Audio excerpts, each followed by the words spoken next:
where I could stand in the middle of Fifth Avenue and shoot somebody and I wouldn't lose any voters, okay? The women with the least likelihood of getting pregnant are the ones most worried about having abortions. On January 6th of 2021, you had tens of thousands of people peacefully protesting. No, it's not a right-wing conspiracy theory. It's not QAnon. It's real.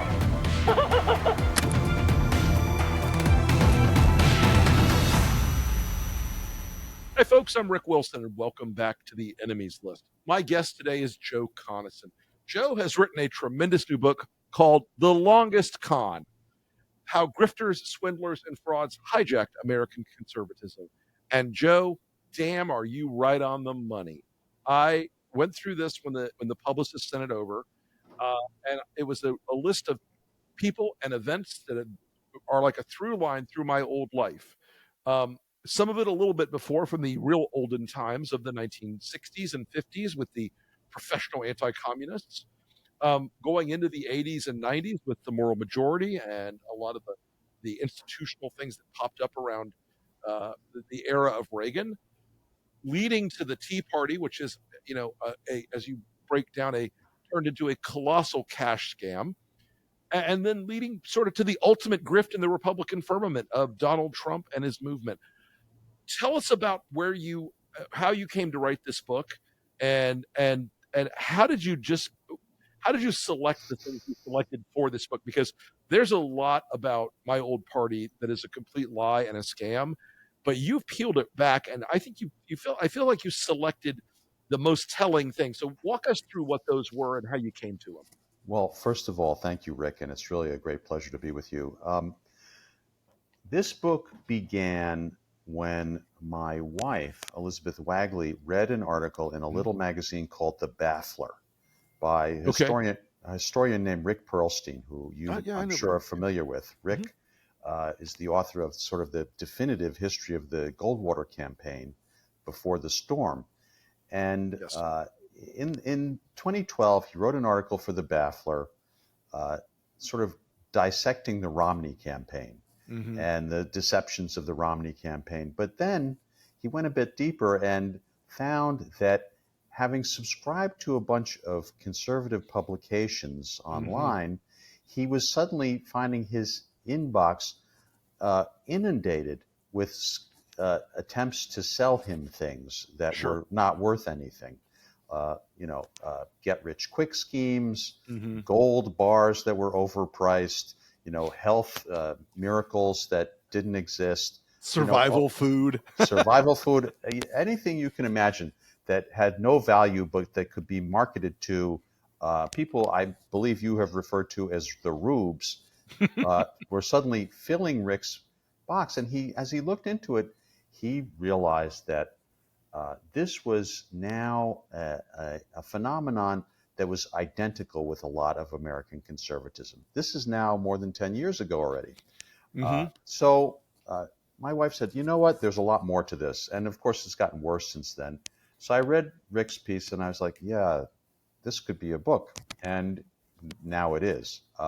Because as I looked into it, Rick, it made me realize that Trump is kind of the logical conclusion of this process. Absolutely. As a process by which conservatism, which, by the way, is a necessary phenomenon in a democratic society, and has something to say about how we should live, had always been a philosophy of moral virtue, civic virtue, personal morality. It upheld some values that are important, and that has all been abandoned under Trump. Right. And so the question is, how did that happen? And so I went back and looked at sort of the beginnings of the long con, which I call the longest con, because as a bit of a conceit, I started out with Roy Cohn for the obvious reason that he's Trump's mentor. So Roy Cohn, I could have found somewhere else to start, but I really like that, and I happen to have known Roy back in the day in New York. So I thought this is great, and I began with him and a scam that he pulled off when he was working for Joe McCarthy on the Senate Investigative Committee, Right. supposedly investigating subversive literature in Europe in the American U.S. Information Service offices. We were trying to help rebuild Europe in those days after the war, both Right. physically and intellectually. And McCarthy, or in his wisdom, had decided that there were subversive books, probably mostly American classics, on the shelves of our libraries abroad. And Roy and his friend David Shine, a supposed a supposed expert on communism, who's actually just an heir to a hotel fortune, kind of like Trump, went overseas and romped around in hotels in the nicest cities in Europe for a few weeks and made fools of themselves, but also intimidated people because they were playing on the paranoia and the fear of communism that many on the right were profiting from in those days, as I go into in the book. So that's how it all started for me. And I as you know, it's a target-rich environment once you start. I mean, there's stuff, I'm going to confess to you right now, there's stuff that probably should be in the book that's not there because there's too much. It's when I was reading, and I want to get to that in a second. When I was reading the Tea Party chapter, I was like, oh yeah, he got some of the big stuff, but there were a ton of ancillary frauds and scams around that movement that just were breathtaking in their absolute brazenness. We should discuss this off air at some point, but we shall. But so we go from that McCarthy era where you did get sort of the professional anti-communist folks who could find a communist under every bed, and who were building some of the tools that ended up with Rick Perlstein's email box being flooded. Guys in the 60s and 70s like Richard Viguerie, who essentially invented the political direct mail business. And folks, it was a very big business for a long time. They started, I think, conditioning the Republican audience way back in the 60s. They would get these lurid emails. Friend, if you don't send back this self-addressed stamped envelope, communism will be coming to Kalamazoo and killing you all. And the silent generation people who were the first wave of the marks for that, and the boomers who were the second, we end up watching that sort of mental preparation hit them for years and years and years, where they're always told, you're under attack, you're the victim, you're being oppressed by the big liberal machine. So that led us into the moment where television took over campaigns in full blossom, in full form. We didn't get there until the Nixon era, but after that, once you get into the 80s, television is the defining modality for campaigns.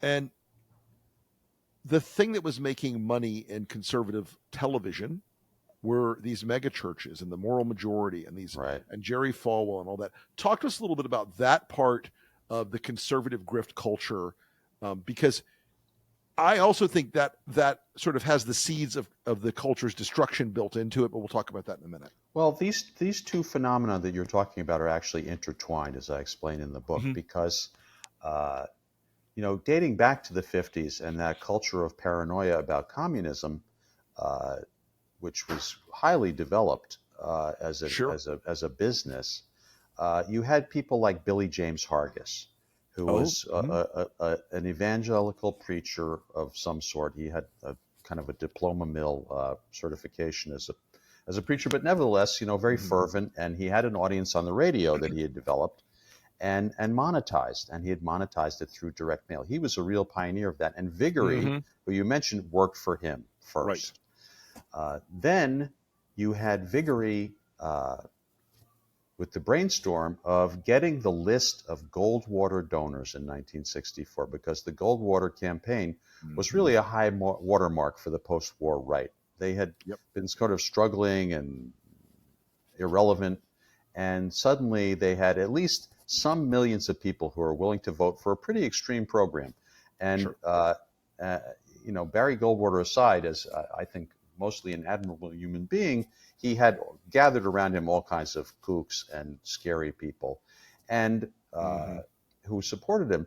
Their names were now on a list in the Capitol as donors, which was in those days, as you probably know, was kept by the clerk of the House. That's right. And Vigory sent some secretaries over there, all women, of course, to write down all the names. And they got away with it enough. They before they were stopped to have quite an impressive list of names and addresses that you could then turn into a magnetic tape and start mailing to. And that is what Vigory did.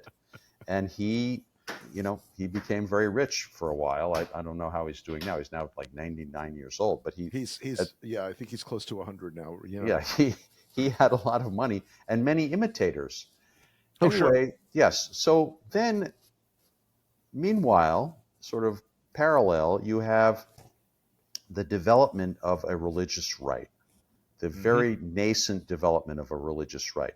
There had always been a few people who had wanted to marry, evangelical religion to right-wing politics, but a lot of the evangelical ministers in those days were not interested. They believed that was a worldly thing, and they didn't believe that was how people would be saved, and they were against it. But Vigory and a man named Paul Weyrich went to a guy in Virginia named Jerry Falwell, who was an up-and-coming Baptist preacher, who they admired because he had attacked Martin Luther King. And, the main issue for them in those days was not abortion, as the mythology goes. In fact, the Southern Baptist Convention actually had endorsed abortion earlier, but as a lawful procedure, but keeping segregated schools in the South and keeping these so-called Christian schools that were all white from being taxed or basically shut down by the government.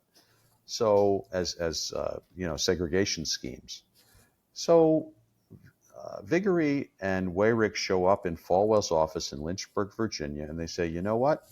If we could reach all these folks, it'd be a gold mine. And, your folks with sort of direct mail, we'd be really in the money. And Falwell doesn't believe them, so they actually pay for a poll to be taken of evangelical, parishioners across the country to see whether they'd be receptive to a political group. And, they persuaded him. Then Falwell turns around, goes to an evangelical publisher who has a big list of ministers. That's, again, a gold mine list, thousands and thousands of these ministers across the country. And Falwell persuades him to give him the list, not by saying he's going to start a political organization, which this gentleman would not have liked, because he was one of those, you're saved by your faith, not, politics. But they told him, well, we're gonna create the Notre Dame of evangelicalism, and we need this to expand our little college into a university, which they also did eventually, but not with that list. They used that list to start the moral majority, and they thought that would be the goal. So it's sort of an intertwining of the right-wing politics and the sort of evangelical grift that becomes the moral majority, and eventually, that fades away. But then there's the Christian Coalition, which was Pat Robertson's grift, which I go into in some detail in the book. He starts the Christian Coalition. Oh yeah. Whose first meeting, by the way, I infiltrated undercover at Regent University by pretending to be an evangelical publisher in New York City, which I can't understand why they believed that, but they did, and they let me in, and I met Ralph Reed there and found out a lot about what they were going to do. But that's another whole story. But anyway, a lot of that's in the book too, how that all developed into various kinds of grifts and scams that profited Robertson greatly. I mean, sure, and not just him, Ralph Reed too, made millions of dollars. Ralph Reed ran one of the greatest scams of all time. He was raising money for his organization.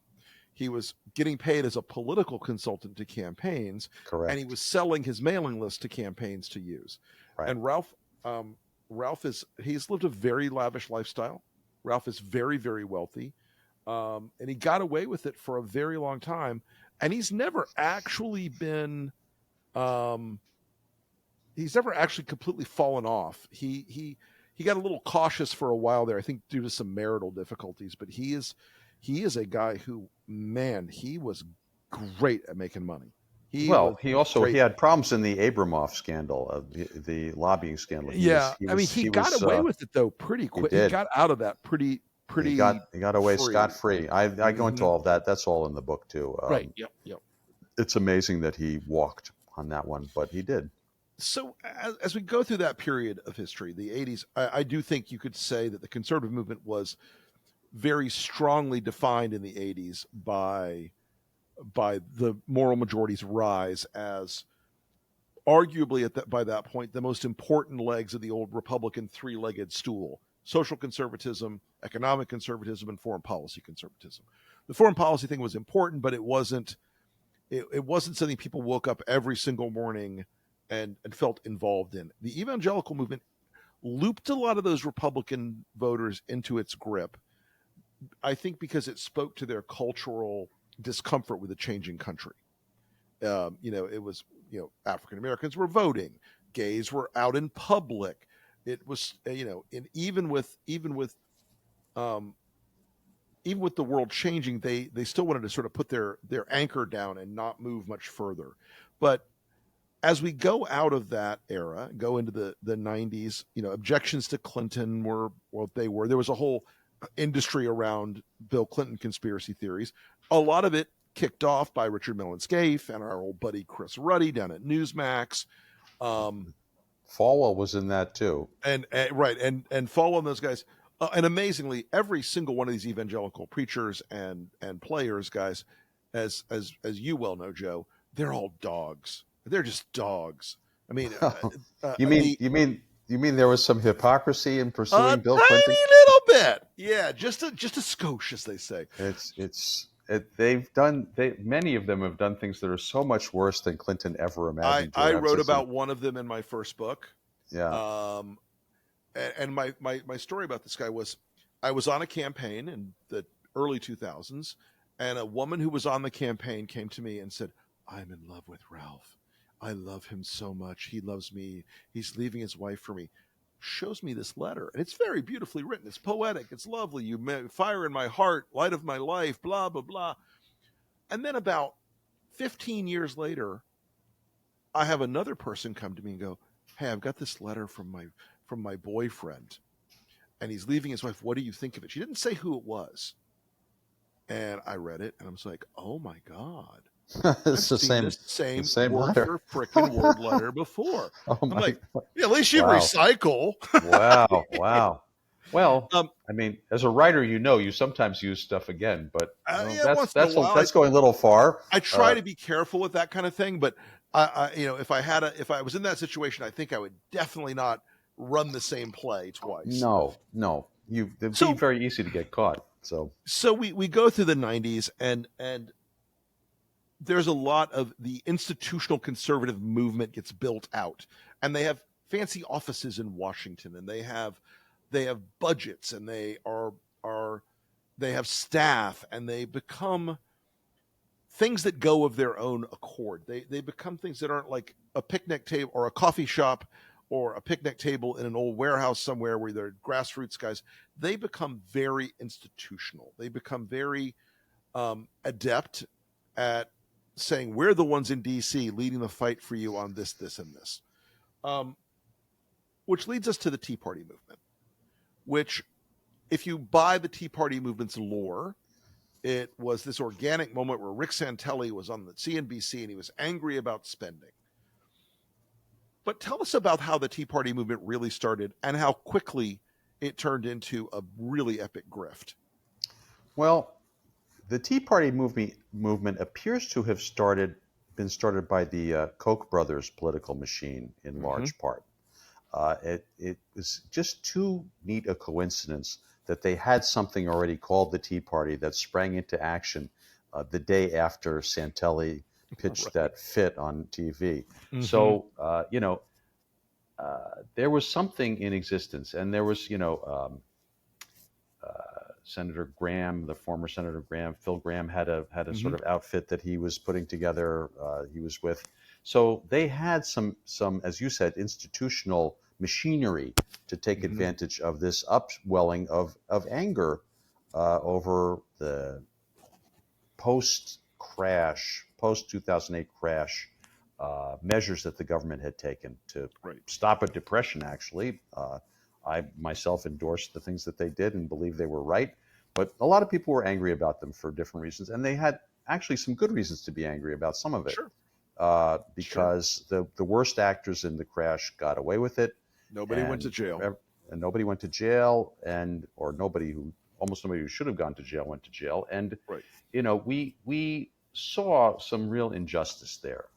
The Tea Party did not actually address that injustice. The Tea Party was designed to deflect that anger into something else, which was a partisan movement to unseat Barack Obama and pass really very right-wing legislation on economic issues, particularly on Social Security, which they had failed on the Bush administration. So that's what it was. Now, layered on top of that is the grift. The grift, which is how we create these Tea Party movements, these organizations that all have Tea Party in their name, that attract people because of that, and then you can take their money. You can get them to send you money by telling them they're now part of the Tea Party organization, they're part of the Tea Party movement, and if you send us the money, we're going to take over. We're going to get rid of Barack Obama, who's actually from Kenya, as you said before. They did a lot of birther stuff, but not just that. They wanted to basically overturn the framework of government in the United States and put in something different. They wanted only the people who deserve their Social Security to get it, that kind of thing. So a lot of anger, a lot of conspiracy ideology, and but nobody really to lead it, because Sarah Palin, as you know, turned out to be kind of an empty vessel. She participated in that grift for a while, and she made a fair amount of money, but she was not really cut out to be a leader, either psychologically or intellectually, of a national movement. And so she kind of punted it. So what was going to happen? Well, along came Donald Trump, who filled that vacuum very neatly under the tutelage of Roger Stone and some others, principally Roger, who had been part of that institutionalization of the Reagan conservatism that you spoke about in the earlier years. So, I put this all together and I started to see when you look back on it, it almost seems inevitable. I mean, Roger had been grooming Trump for a long time as a candidate, even though he actually, I don't know if you ever talked to Roger about Trump, but I did. He despised the guy. He thought he was an idiot, but he saw in him a talent and somebody who had been popularized by television in a way that no other potential candidate had been. As you were said before, television became key to to mass politics in America, and 100%. Trump had that credential as a TV star in a show which I described in the book that was a complete fabrication. None of it was true. Not one Not moment. A bit of it. Not one moment of it was true, and yet, the rubes who watched it believed it. I will confess, I never watched the thing when it was on. I didn't either. It never occurred to me to watch something like that. I knew him, well enough to know that he wasn't worth watching. But that confection that they created really lodged and stuck in people's brains, and it was very hard to get rid of. You can't get rid of it now. No, you're 100% right. I remember sitting in a focus group in the fall of 2015 with a lot of money from big conservative players who wanted to get rid of Trump at the time. And this one woman says, well, I'm going to support him because he's the richest man in America. He owns every building in New York almost, and he's a billionaire, times 50. And I asked the moderator, I texted the moderator, I was like, okay, can you just try to walk her through a reality check. And he said, actually, Donald Trump is the 29th largest property owner in New York who owns, this or that. And Donald Trump is number 144 on the U.S. list of wealthiest individuals. And he's been bankrupt 5 times. And this woman just looks straight across at the moderator. She goes, "You're lying. I watched his show." Yeah, exactly. And I realized, I sat there, and at that moment, I felt something like run up my spine. I was like, we're fucked. This show's been on TV for 15 years, and we're fucked. And we were. The grift. Yes, it's true. And, it had started with the book first, Sure. Art of the Deal, which, of course, Tony he didn't Schwartz, write, yeah. and was, as Tony now confesses, was also completely fabricated. Sure. So it begins with that. But the mythology that it all created, Roger Stone was acutely aware of how that would work. I mean, he's a smart guy, and he understood what that would do. So, or what it had done. So the fact that Trump was a grifter himself, somebody who had, if anything, squandered quite a bit of the fortune that he inherited, and had transformed what was once, sort of real estate business in New York with lots of buildings and tenants, and it wasn't run in the nicest way, but it existed and it had been built. Sure, it was real. Largely with federal money, in fact, but even Right. so, it was a real business, into something that was really kind of a scam that depended on the Trump name, and the Trump name that had been created by these mythologizing media. So that's where you were in 2015 when he came down the escalator. 100%. And I want to go back to the Tea Party for 1 second before we get fully into the Trump level of grift. Some of the people in the Tea Party, the Stuckies, Amy Kremer, these people ended up going from "I'm fighting for the Constitution" to saying things to people like, "I can't come to your event unless you charter a jet for me." Talk to us about how, the Tea Party made some people in that world extremely healthy sums. Well, Jenny Beth Martin had been literally cleaning toilets before the Tea Party, and her husband had gone bankrupt, I think, or at least lost his job, and they had no money. Right. And suddenly, but she had at least a minor talent for demagoguery, and she managed to launch herself into the Tea Party movement and make a fortune. And one of the funny things about writing that part of the Tea Party book is the competition among the Tea Party groups for which grifter would come out on top. Right. Because they had various fallings out with each other. They were been best friends, and then they got into some really Byzantine feuds, terrible stuff that they were doing to each other to try to sink their reputations. Of course, they all deserve to be held in contempt for their conduct. Not a single one was anything less, but they had figured out how to fleece people of their money. And again, Rick, it's about conspiracy theories, it's about hate, it's about paranoia, and it's not. There was never a positive program to the Tea Party movement. The Tea Party movement was about anger, and that was all it was. And I will say, I don't think that's a good way to approach democracy, with anger towards your neighbors. It really that's is. That's not how this country was built. If you go back and look at the sort of the highest points in our history, they were about people working together to accomplish something. Whether it was to defeat fascism, to defeat communism, to build a better society. These are the it's not about hate and anger.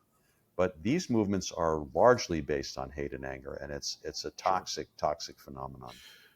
Well, and we now live in the social media era of today, and that has juiced up all the tools to both fleece people, because the only successful business Donald Trump has ever had is his email scam with these raising money from these donors. That's the only real business Donald Trump has ever really managed to build and keep for over the long term.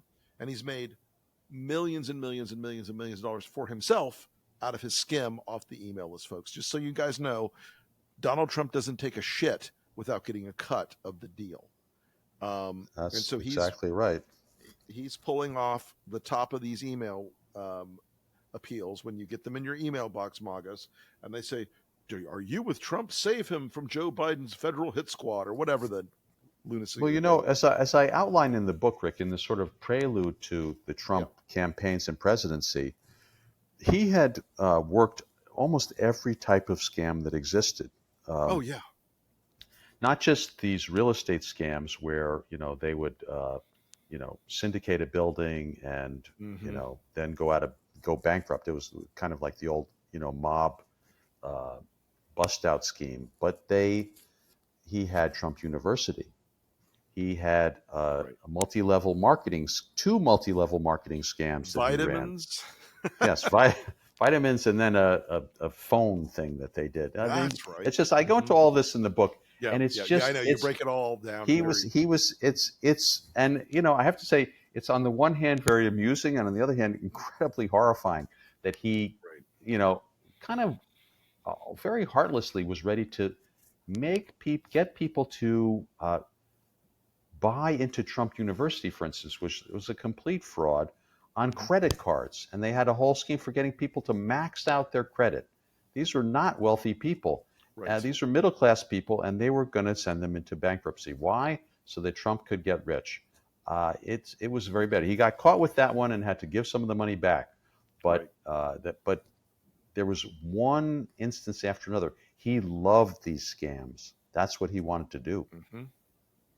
No, I think he was shocked to be elected in 2016. He didn't expect it coming, but they certainly weaponized and monetized everything about his term in the White House, with the hotels and the clubs and Jared out making deals and everything else.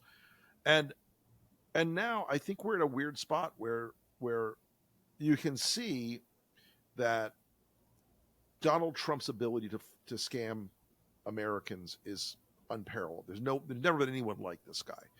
But it's also feeling like he's a little bit at the end of the road. It's a little bit like the end of the con movie where the older mentor of the younger scammer you don't feel that same level of competence and energy and ability, I think, that you saw even a few years ago of him to be able to scam Americans at the same level. Well, I mean, one of the reasons he's very upset now is that the election seems to be turning. I mean, we'll see how the debate goes and a lot of other factors. But what I read in the polls, and you would know better than I do, tells me that the election is turning, and it's very close, but that Biden has more than a shot. The other day, 538, which is pretty serious aggregator of polling data, said that Biden was likely to win. This kind of thing drives Trump crazy, and the reason is twofold. One, of course, he's in danger of going to prison if he loses the election, not just to do state time, but possibly to do federal time. The second thing that he fears, I believe, is that if he loses the election, and it's clear that he lost, as it was the last time, then he's not going to have the argument that he's used to make so much money in this grift. He's not going to be able to say the election was stolen from me. I'm the rightful ruler, all this stuff that he's been living off of for the last 4 years. I believe that's going to be over for him. And a lot more could be over for him as well. But certainly the grift that he's been working is going to go away. Trump media is going to go down the tubes. And what's going to be left? Not a lot. Well, it couldn't happen to a worse human being. But folks, Joe, thank you for coming on the show today. Folks, the book is The Longest Con. I really recommend that you should read it alongside Stuart Stevens' It Was All a Lie. That is a wonderful book. I agree. And you will see the irony of ironies, and I'll let you go after this. The cynical, jaded consultant class, me and Stewart and Schmidt and Galen and Conway, we were the cynical ones. We were supposed to be the ones who were so whatever.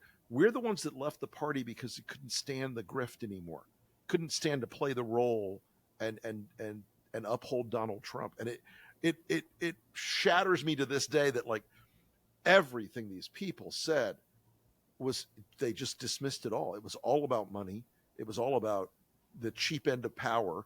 And so I think this is a really valuable guidebook, folks. It's coming out on July 9th.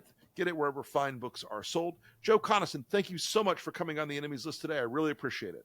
Thank you so much. And I will want to say, I'm from the left, Rick, but I am very honored to be in the popular front to save democracy with you and your colleagues. Every day, my friend. Every day. Absolutely. Thank you. Thank you, Joe. Appreciate you coming on. Me too. Thanks.